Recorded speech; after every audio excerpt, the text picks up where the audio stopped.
একটা মিল মডিফিকেশন, মনে কষ্ট, তার চাপারাকে কাউকে বলে না। কেন বলে না? যদি সে বলে দেয় তার মধ্যে একটা সন্দেহ কাজ করে, যদি সেটা আরেক জায়গায় বলে দেয়, তাহলে মনে কষ্টকে চাপা রেখে রোগের উৎপত্তি। তাহলে তোমার কি এই মনের কষ্টের পর থেকে রোগের উৎপত্তি?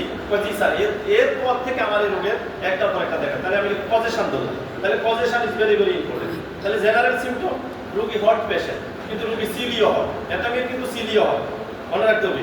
কন্ট্রা ইন্ডিকেশন আছে, সিলিও হয়, ঘন ঘন সর্দি লাগার প্রবণতা আছে।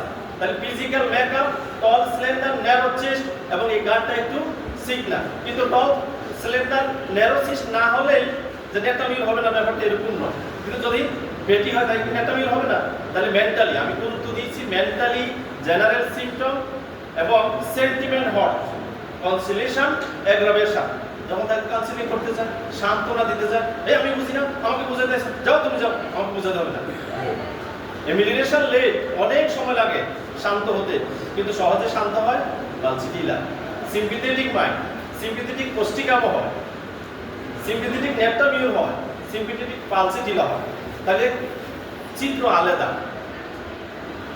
লাফিং ডিসপোজিশন, সহজে হাসে, সহজে কাঁদে, মোড চেঞ্জেবল, পালসিটিলা। তাহলে সিম্পিথেটিক মানুষের দুঃখে কিন্তু এগিয়ে যায়, কিন্তু মোড অফ থাকে, সহজে কথা বলতে চায় না, মনের কষ্টগুলো ব্যক্ত করে না, যদিও করে ভালো লাগে। ডাক্তার সাহেব আমার কাছে এসে কথাটি বলছি, আমার বুকটা বাদ লাগছে, একটা সিমটম ওকে দিয়ে দিল। আমি কিন্তু কারো কাছে বলি নাই, আমি শুধু আপনার কাছে বলছি আমার এই কষ্টের কথা, আমার বুকটা পাতলা হয়ে গেছে, আমি মনে ভালো হয়ে যাবো। তাহলে কনসিলেশন, অ্যাগ্রাভেশন আর কনসিলেশন, এমিলিনেশন। অ্যালোন নিজা রেখা থাকতে চায়, একটা আমি রেখা থাকে, তাহলে লক্ষণের মূল্যায়ন আমরা কি করে দেব? এই 153 নম্বর সূত্র একটু অনুধাবন করতে হবে। এখানে পিকুলিয়ার, আনকমন, অনন্য, স্ট্রাইকিং, দর্শনীয় সিমটম, যেটাকে আমি বলি দর্শনীয়, একেবারে সবকে হার মানিয়ে গেছে। রোগীর বাম হাতে টিউমার, ব্যথা করতেছে, লিখে চিকনা চাকনা, টাইট ক্লোজিং, অ্যাগ্রাভেশন, সেই টাইট ফিট করতে পারে না, জুতাটাও করতে পারে না। আবার জিজ্ঞেস করলাম, অন্যের ভালো কিছু দেখলে তোমার কিছু জ্বালা হয়? চারিদিকে তো কিন্তু ডাইরেক্ট জিজ্ঞেস, আপনি কি হিংসা আছে? হিংসা কার না আছে? কি প্রশ্ন করেন ওষুধের লেগেছে, আমার হিংসা কথা জিজ্ঞেস, আমার কি হিংসা নাই? তার সাথে ক্লোজ হয়ে এমন ভাবে প্রশ্নটা করতে হবে, অন্যের ভালো কিছু দেখলে একটু ভিতরে ঈর্ষা বা জ্বালা হয়? জি স্যার আছে। স্বপ্নে কি দেখে?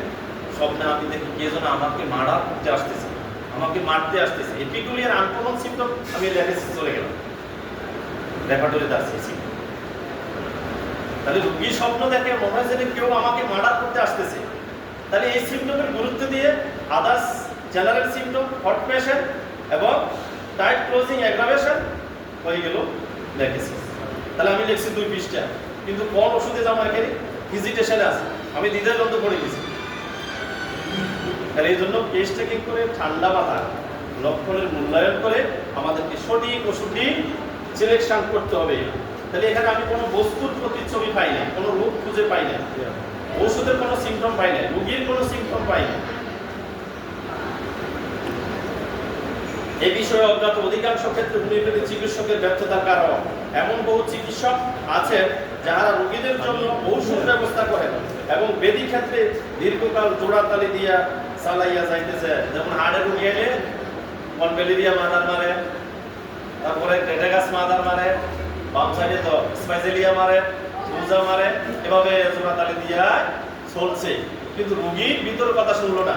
রোগীর হার্ট ডিজিজ কবে থেকে দেখা দিল, এর কারণ কি, এর আগে কি রোগে ভুগছে, কিন্তু এগুলো কেউ ভালো করে জানে না। একটা কনজেনিটাল হার্ট ডিজিজ, বাচ্চা সেদা, কিছুদিন আগে আসছিল। সেদা হলে কি হয়, সেদাটা বড় হয়, একটু অপারেশন লাগে কি, কিন্তু এই কাশি কেউ বন্ধ করতে পারে না। বাচ্চার যে 5 বছর, 5 বছর কাশি, ডাক্তাররা বলছে অপারেশন করা ছাড়া এই কাশি যাবে না। আমি রোগীর কেস চেকিং করে আনকমন একটা ওষুধ ইউজ কম হয়,